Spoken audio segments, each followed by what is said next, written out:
Hello friends, मैं हूं आपकी होस्ट और दोस्त वीणा।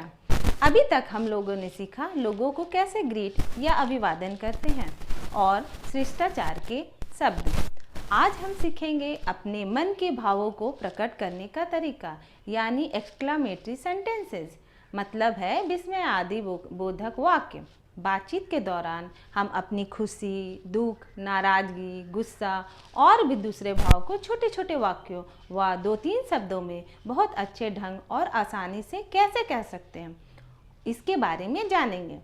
इन शब्दों और वाक्यों को हम आम बोलचाल में प्रयोग कर सकते हैं।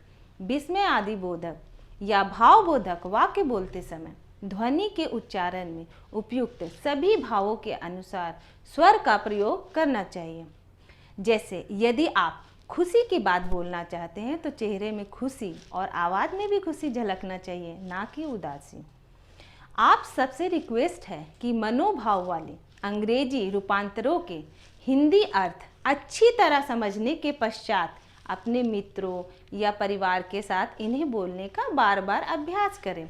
ऐसा करने से आपको अंग्रेजी भाषा की बोलचाल में प्रवीणता हासिल होगी।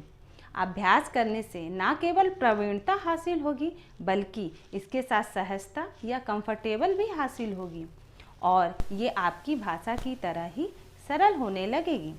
तो आइए हम आज का लेसन शुरू करते हैं। Exclamatory sentences. एक्सक्लामेटरी मतलब क्या होता है? इसमें हम एक्सक्लेम करते हैं, यानी कि स्ट्रॉन्ग फीलिंग, सडन इमोशन, यानी कि तीव्र भावना को व्यक्त करते हैं। जैसे कि अचानक कोई भाव आता है, चाहे वह सुख हो या दुख हो या चिंता हो या परेशानी हो, एकदम से जो भाव उमड़ कर बाहर आता है और एक सेंटेंस के रूप में व्यक्त होता है, उसे ही एक्सक्लामेटरी सेंटेंस कहते हैं। आइए इसका डेफिनेशन देखते हैं।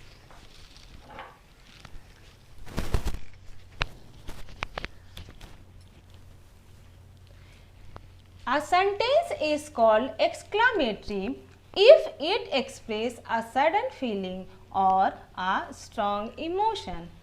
इसका मतलब है एक वाक्य को विस्मय आदि बोधक तब कहा जाएगा जब वो कोई तीव्र संवेग या एकाएक होने वाले भाव को व्यक्त करता है, चाहे वो खुशी हो या दुख हो या नाराज़गी हो। इन सब भावों को ही एक्सक्लामेटरी सेंटेंस कहते हैं। अब हम कहेंगे कि इसकी पहचान कैसे होती है। तो इसकी पहचान 2 तरीके से होती है। पहला तरीका है मार्क ऑफ एक्सक्लामेशन। एक्सक्लामेशन का मार्क ये उल्टा आई की तरह होता है। पहला है मार्क ऑफ एक्सक्लामेशन, यानी ये लाइन और एक डॉट। दूसरा है ये प्रश्न व्हाट या हाउ से शुरू होता है। ये प्रश्न व्हाट या हाउ से शुरू होता है, लेकिन ये प्रश्न नहीं करता कि जिसका उत्तर देने की जरूरत पड़े। एग्जाम्पल लेते हैं, जैसे कि व्हाट अ ब्यूटीफुल सीन। इसका मतलब है कि कितना खूबसूरत दृश्य है, या कोई प्रश्न नहीं है। कहने का मतलब है कि दृश्य बहुत सुंदर है।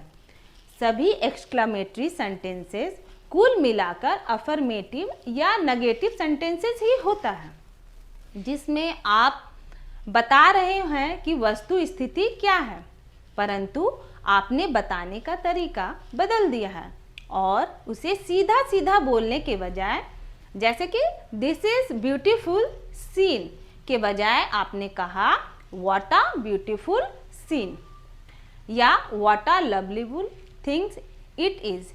यह कितना सुंदर चीज है। आप इसे सीधा सीधा भी कह सकते हैं कि this is a lovely thing, पर आपने कहने का तरीका बदल दिया है। इसमें what a lovely thing it is लगा दिया। तो इस तरह कहने का तरीका बदल जाता है। इसे ही एक्सक्लामेटरी सेंटेंस कहते हैं। और भी एग्जाम्पल देखते हैं और इन वाक्यों को समझने की कोशिश करते हैं।